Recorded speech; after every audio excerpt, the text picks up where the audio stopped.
Olá pessoal, eu sou o professor de Química Éder Almeida e hoje nós vamos trabalhar o estudo das soluções. A aula será a aula número 1. Nós vamos falar de estudo das dispersões, classificação das soluções e curvas de solubilidade. Espero que você goste. Bem pessoal, nós vamos começar falando de dispersão.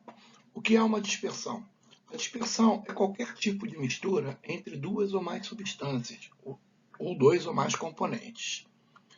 O disperso, né, pode ser mais de um, é ou são os componentes que se encontram em menor quantidade na dispersão.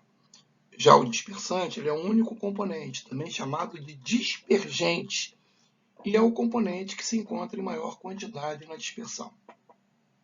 Por exemplo, pessoal, eu tenho aqui uma solução muito comum que a gente utiliza, que é o soro fisiológico. O soro fisiológico é formado pelo cloreto de sódio, sal de cozinha, e a água. Bom, é evidente que no soro fisiológico tem muito mais água do que cloreto de sódio. Logo, o cloreto de sódio é o disperso e a água é o dispersante. Ok? Bem, gente, as dispersões elas podem ser classificadas quanto ao tamanho ou diâmetro da partícula do disperso. Né? Então, se eu tenho uma partícula de disperso entre 0 e 1 nanômetro, eu tenho o que a gente chama de solução verdadeira ou solução. Aqui, por exemplo, temos uma solução de nitrato de prata, A incolor, e a solução de sulfato de cobre, A azul. Entre 0 e 100 nanômetros, entre 1 e 100 nanômetros, nós temos aqui a solução coloidal ou um coloide. Então, saímos de uma solução verdadeira, passamos para um coloide. Temos aqui como exemplo o sangue. O sangue é um bom exemplo de coloide. Temos o leite também e outras mais, espuma, etc. Bom, a partir de 100 nanômetros, nós temos o que chamamos de suspensão. E se afastarmos mais ainda o tamanho dessa partícula de 100 nanômetros, chegamos ao que a gente chama de mistura heterogênea grosseira, aquela que a gente estuda muito na primeira série. Bom, nessa ilustração eu mostro uma suspensão e mostro a separação das fases, né, um processo de decantação da fase mostrando como essa partícula sólida, que deve ser terra, areia, se separa da água, ok? Bom, falando agora especificamente das soluções. Uma solução, como já foi falado antes, é uma mistura homogênea. Né?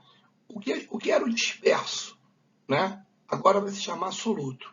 O que era dispersante ou dispergente passa a se chamar solvente. Bom, a solução pode se apresentar nos três estados físicos. Eu posso ter uma solução sólida, como ligas metálicas, né? Bronze, latão, solução líquida, né? Como as soluções aquosas em geral, soro fisiológico que eu acabei de explicar, né? Onde o solvente é a água, é as mais importantes, que a gente estuda bastante, e gasosa, misturas como ar atmosférico, por exemplo. Podemos ainda, gente, classificar as soluções quanto à natureza do soluto. Primeiro temos as soluções iônicas, onde o soluto está na forma de íons, íons solvatados. Né? São soluções em que sempre no soluto ocorre o fenômeno de ionização ou dissociação. Tá? A ionização é quando você quebra a molécula formando íons, muito comum nos ácidos, que são substâncias moleculares, os ácidos inorgânicos, os ácidos carboxílicos da química orgânica. A dissociação iônica ocorre em compostos iônicos, como as bases ou hidróxidos e os sais. Aqui, por exemplo, eu mostro uma solução aquosa de cloreto de sódio, né? Onde aqui eu tenho a água, e aí eu coloco o cloreto de sódio, que já vem na forma de Na+, e Cl- por se tratar de um composto iônico. Bom, o cloreto de sódio, quando ele cai na água, ele se dissocia, separando o íon sódio do íon cloreto. Eu posso descrever, então, que o cloreto de sódio sólido, né, com a presença da água, se transforma no cátion sódio aquoso e cloreto também aquoso. Bom, eu posso também entender o seguinte, ó, se aqui está o sódio, aqui está o cloreto, e aqui é uma representação da molécula de água, a gente percebe que o oxigênio da água, que fica mais ou menos ali naquela parte de cima da molécula, tem uma carga positiva. E os hidrogênios, aliás, tem uma carga negativa. E os hidrogênios têm carga positiva. Sendo assim, a solvatação é feita como? Né? A água se aproxima ao sódio pelo átomo de oxigênio e se aproxima do cloreto pelos átomos de hidrogênio, devido às cargas serem opostas, ok? Por outro lado, nós temos as soluções moleculares. Nesse caso, o soluto se apresenta na forma de moléculas solvatadas, tá? E aí nós temos a partícula do soluto do solvente interagindo por forças intermoleculares. Né? No exemplo aqui, eu coloco uma solução aquosa de etanol. De novo, eu volto para a água. Aqui está a molécula de etanol. Então, a molécula de etanol, quando cai na água, ela não se ioniza. Ela se solvata sem formar íons. Continua a molécula. Aqui está a estrutura do etanol, que ele é líquido. Na água, ele vira etanol aquoso. Mas como isso acontece em termos estruturais? Nós temos aqui a molécula de etanol, e aí a molécula de água se aproxima e eles interagem por uma ligação intermolecular do tipo ligação de hidrogênio. É assim que consegue a solvatação e a boa solubilidade do etanol na água. Beleza? Bom, gente, uma outra classificação que a gente faz é quanto à quantidade de soluto na solução. Né? Isso chega a um negócio chamado ponto de saturação. Bom, primeiro temos que definir o coeficiente de solubilidade. É uma propriedade física, serve como critério de pureza que todo soluto tem. Ele é definido como a quantidade máxima de soluto que pode ser dissolvido numa quantidade fixa de solvente numa dada temperatura. Né? Bom, muito bem. O ponto de saturação que a gente comentou é quando se atinge esse coeficiente de solubilidade.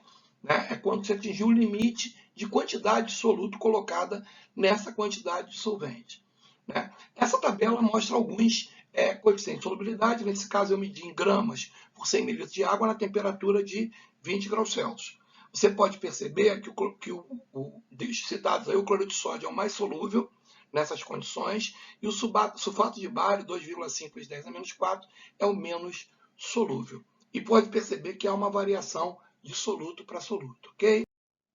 Ainda nesse estudo, podemos avaliar o chamado nível de saturação de uma solução.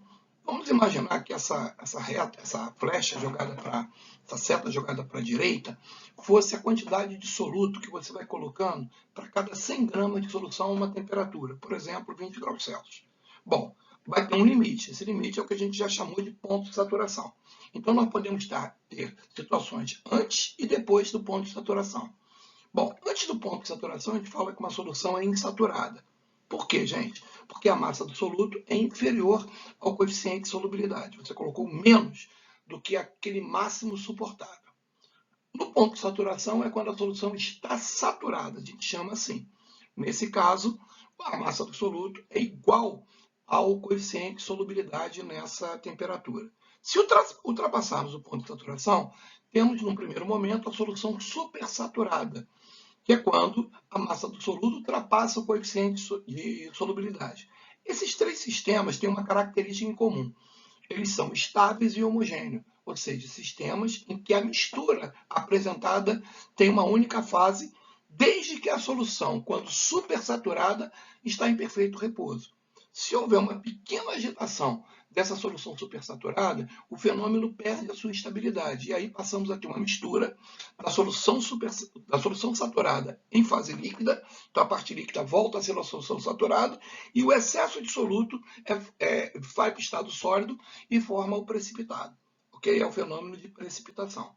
Nesse caso aí, vamos ter um sistema instável, e aí passa a ser uma mistura de duas fases heterogênea. Outro fator, outro estudo que é muito importante, são as curvas de solubilidade, que é o gráfico coeficiente de solubilidade temperatura. Aqui, por exemplo, eu montei um gráfico, eu botei o coeficiente de solubilidade no eixo da ordenada em grama de soluto por 100 gramas de água e a temperatura. Então, digamos que eu tivesse uma curva de um soluto com esse formato dessa curva que eu estou apresentando aqui. Muito bem, o que vai acontecer? Digamos que nessa temperatura que eu marquei com esse traço vermelho, eu tenho esse ponto exatamente na curva. O que significa isso? Significa que naquele ponto, naquela temperatura, aquela massa colocada de soluto equivale ao coeficiente de solubilidade. Logo, eu tenho uma solução saturada. Se eu tivesse um ponto abaixo, eu teria uma solução ainda insaturada. E se eu tivesse um ponto acima, eu já começaria a ter uma solução supersaturada.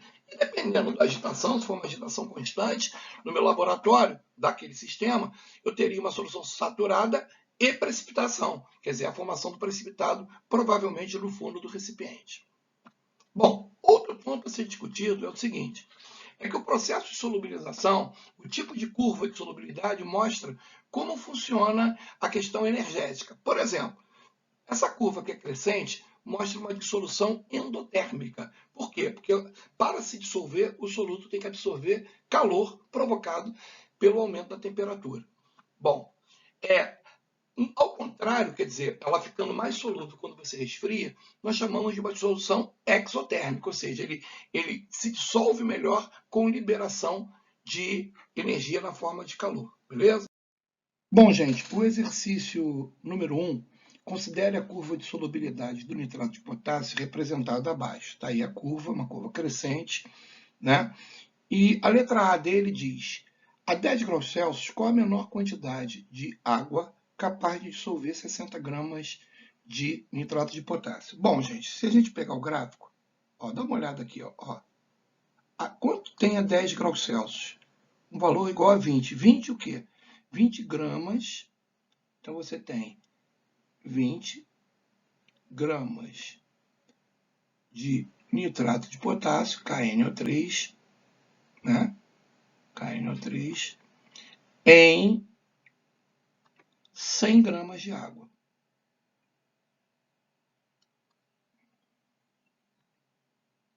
Muito bem. A pergunta é, quanto de água eu devo dissolver 60 gramas de KNO3? Então, 60 gramas de KNO3, uma solução saturada, que é a menor quantidade que eu posso ter, vai equivaler a uma quantidade X. Bom, nós vamos ter X igual a quê, gente? 60 vezes 100 dividido por 20, né? Bom, nós vamos cortar aqui, ó. Aqui dá 3. Então, o mínimo que eu preciso vai ser de 300 gramas de água. Ok, gente? Tranquilo? Letra A? Tá aí. Bom, gente, a letra B ele pergunta como seria classificada uma mistura que foi preparada com 7 gramas de KNO3 em 10 gramas de água a 70 graus Celsius. Voltei para o gráfico. Se eu pegar 70 graus Celsius, que é essa temperatura que eu estou marcando aqui em vermelho, você vai perceber que aqui é o ponto de saturação.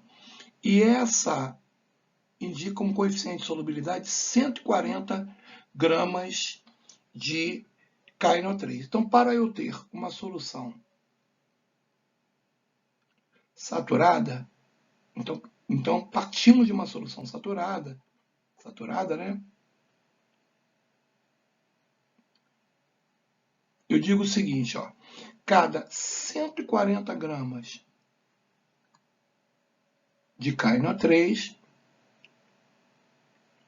pode ser dissolvido em 100 gramas de água. Bom, como ele usou 10 gramas de água, eu tenho uma quantidade X na solução saturada. E é o que eu garanto, né? Máxima, né? Que é 140 vezes 10 dividido por 100. Corta aqui, corta aqui, corta aqui, corta aqui, que me dá 14 gramas de KNO3.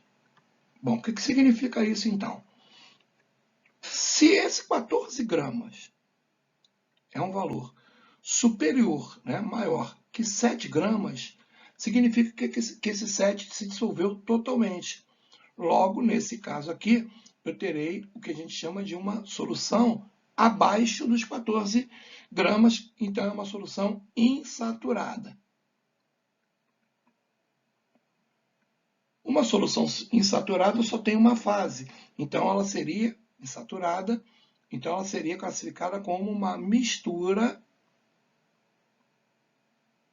homogênea. Uma mistura homogênea. Ok? Então tá aí a nossa classificação. Bom, gente, o item C, ele fala assim, numa temperatura T constante, evaporou-se totalmente a água de 32 gramas de uma solução saturada, obtendo-se, depois que a água toda evaporou, 12 gramas de resíduo. Então, de 32 gramas de solução, tivemos 12 gramas de resíduo. Qual o valor aproximado da temperatura que você operou? Pô, pensa bem, gente, esses 32 gramas de solução, na verdade, o que ele tem? Ele tem os 12 gramas de soluto, que foi o resíduo, mais um complemento. Bom, esse complemento só pode ser 20 gramas de água, para dar 32. Então, o que eu posso dizer? Que essa solução saturada tinha 12 gramas de soluto contidos em 20 gramas de água. Só que os nossos gráficos são feitos como, gente? Eles são feitos para 100, o nosso gráfico da questão, ele é feito para 100 gramas de água. Isso quer dizer, então, que significa que eu vou ter que ter uma massa X de soluto. Essa massa X de soluto vai ser 12 vezes 100 sobre 20. Bom, essa conta aqui dá quanto? Aqui dá 5. 5 vezes 12, 60 gramas de soluto. No caso é o KN3, né? De KNO3. Bom, e agora para descobrir a temperatura, Éder? Bom, olhamos no gráfico. Onde eu tenho 60 gramas? Aqui, ó. Ó, eu vou lá, ó, 60 gramas. Bom, é um valor muito próximo, né? De 40 gramas. Então, a nossa temperatura é um valor aproximado, né? Próximo de 40 graus Celsius. 40 gramas, não, perdão, 40 graus Celsius de temperatura. Beleza? Tá aí, questão bonitinha. Nosso item D. Resfriou-se 6 kg de solução saturada sob constante agitação. Então, vai ter precipitação se a solução chegar à supersaturação, não vai ficar supersaturada, ela precipita. De 90 para 10 graus Celsius. Determine a maior massa de sólido que pode ser obtida nesse resfriamento. Bom, vamos dar uma olhada. Eu estou aqui a 90 graus Celsius. Bom, isso quer dizer o quê? Que eu tenho 200, segundo o gráfico aqui, né? Ó, 200 gramas de KNO3,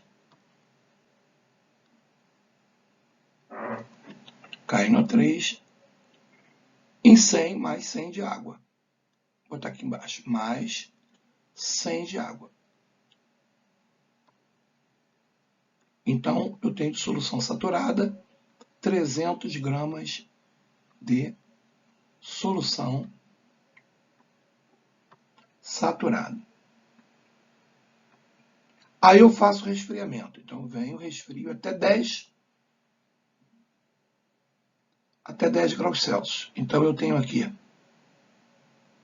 20 gramas de KNO3, tenho 100 gramas de água,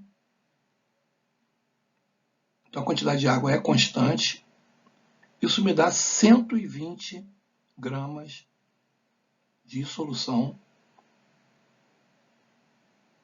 saturada. Então, antes o que era 90 graus, 300 gramas, passou a ser 120. Isso quer dizer que nessa escala do gráfico, a minha quantidade, a minha massa de precipitado, vou chamar de MP, seria o quê? A diferença ou dos solutos ou das soluções. Então, seria os 300 que eu podia dissolver antes, menos os 120.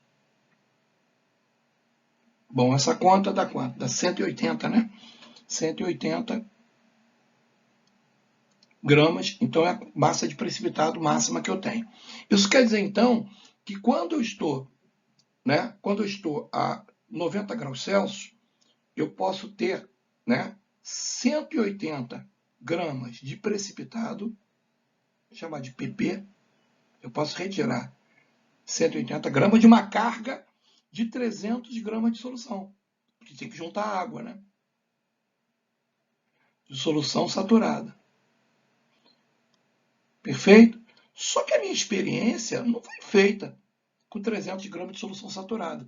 Foi feita com 6 quilogramas, ou seja, 6.000 gramas.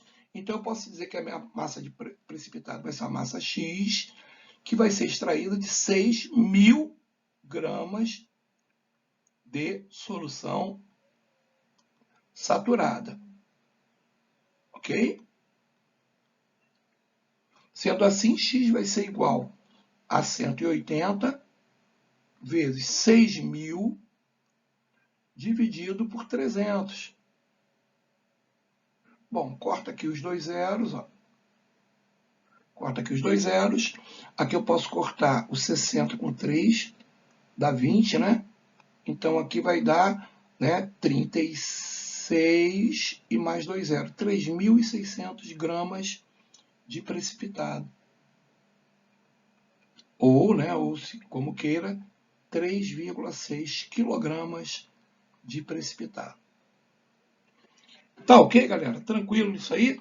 Essa questão é muito bonitinha. É o nível mais difícil de uma questão de soluções que pode aparecer na sua prova. É claro que eu estou ainda resolvendo questões básicas para você entender o conteúdo.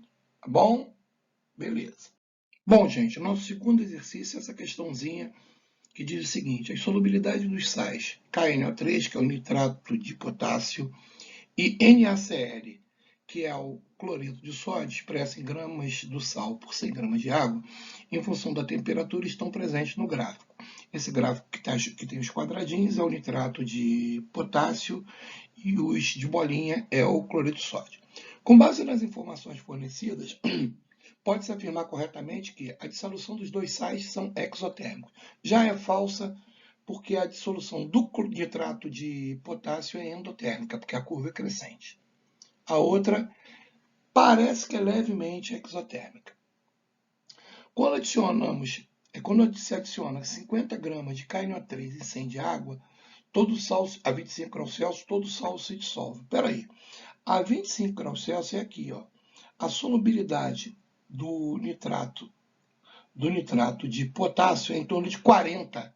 Pô, se é 40 e você botou 50, você não vai ter todo o sal, porque parte do sal já pode estar precipitado, que são 10 gramas. Então, para mim, essa afirmativa é falsa. Tá ok?